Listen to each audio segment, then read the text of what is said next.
I would say that one of the best things they can do is to find a really good song, a great track, because great tracks have a way of making great videos. You know, because you have a great track, you have half the battle won already. You know, I've been very fortunate in my career. Early into my career, I was asked to shoot Michael Jackson's Billie Jean, Police, Every Breath You Take. These are fantastic tracks, and so it's hard to go wrong when you get such a great track. They have to develop a concept or an idea for the video that's interesting, that works, that either tells the story of the song or communicates the emotion of the song in some way or another. So the track is just the beginning. Then the rest is up to them. They have to come up with a great idea. Then they have to do a good job of realizing that idea, putting it onto film or onto digital format. Is this a hard work for you or a pleasure to work with the stars, you know, celebrities? It's a bit of both.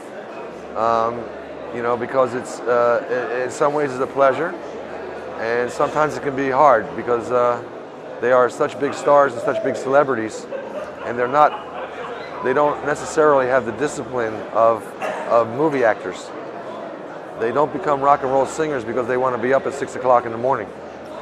Several times in my career, I won't mention any names, but we have a fantastic idea. We're shooting in Florida.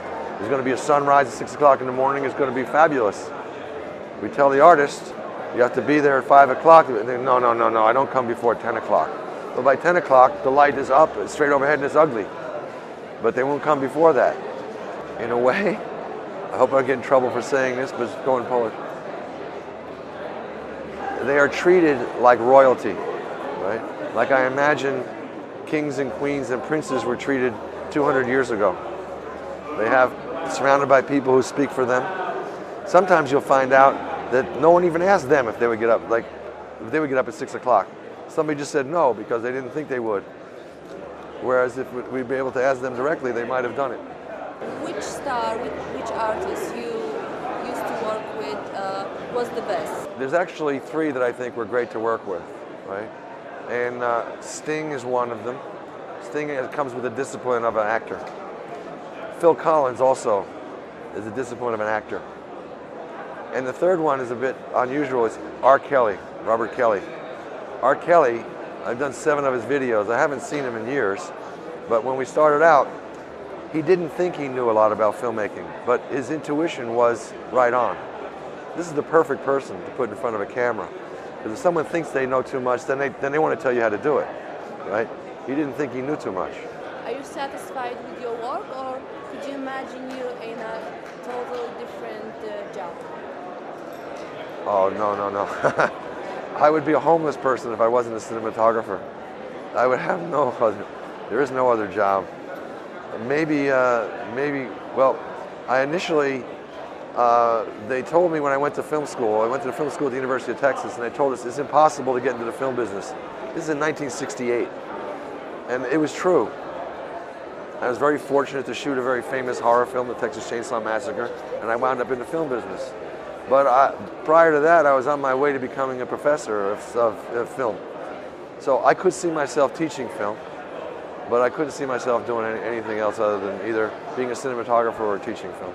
Okay, so last question. What inspires you? Where do you get your ideas from? For me, it's not so much even films. In fact, as a cinematographer, you're reacting to a director. Your job is to realize his vision, right? Now, I always try because they get inspiration, and they'll talk to you in terms of, it should look like this film. They might tell you a film, they might name a film, we might talk about paintings or an artist's work. They might give you pages they tear out of a magazine. They might go to Vogue and get pictures. That's where the inspiration comes from.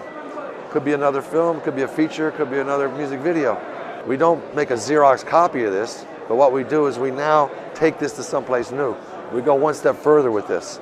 So that's what I've always tried to do in my career, not to just accept what they're saying, but to try and take it someplace new.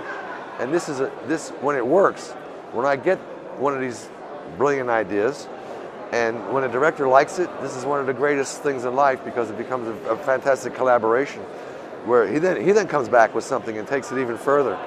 And by the time we're starting to shoot, It may have no resemblance to the original inspiration, but we're both very happy and satisfied with where we've taken it.